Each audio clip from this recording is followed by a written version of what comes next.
Let's now take a look at what's happening. The latest is brought to us by Nick Mudimo, who is in Sierra Leone's capital, Freetown, and he joins us now. Hi there, Nick. Nick, vote counting has been going on since voting ended last night. What's the latest?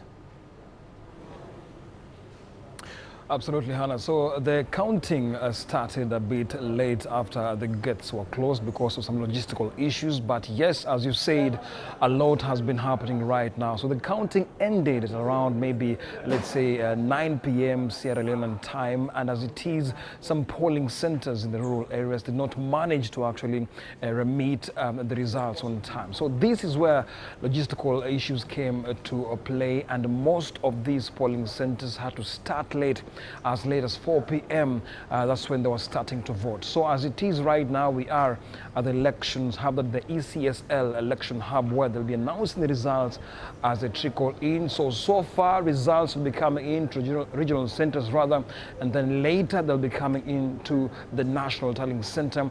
That's when now they'll be announced. That's so far from Freetown, Anna. Nick, what's the situation there now? Particularly because there were those initial fears about the security during the elections.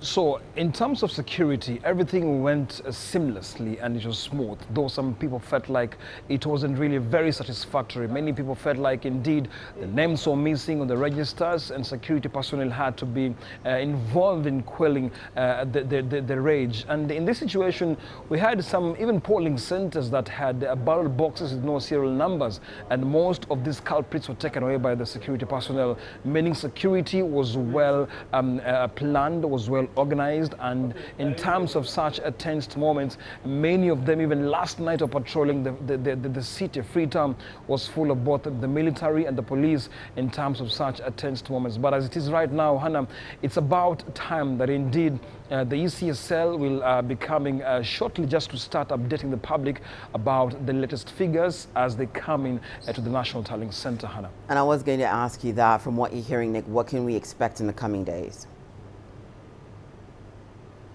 So in the coming days, we'll see that results will now be coming in fully, because right now, as I said earlier, many polling centers are still counting the votes. So this will slow down the whole process in terms of just now making sure there's a seamless 48-hour window of announcing the results. But that is not really achievable at the moment, because most of these polling centers will have to really coordinate with the election officials here in Freetown to make sure that the remittances happen very fast, to make sure also that the 5 days constitutional time is there for them to announce the presidential results. So in this regards, we're having that there'll be so much delay in terms of announcing the results, because in the next, let's say, 5 days, the mandate is 5 days for them to announce the results.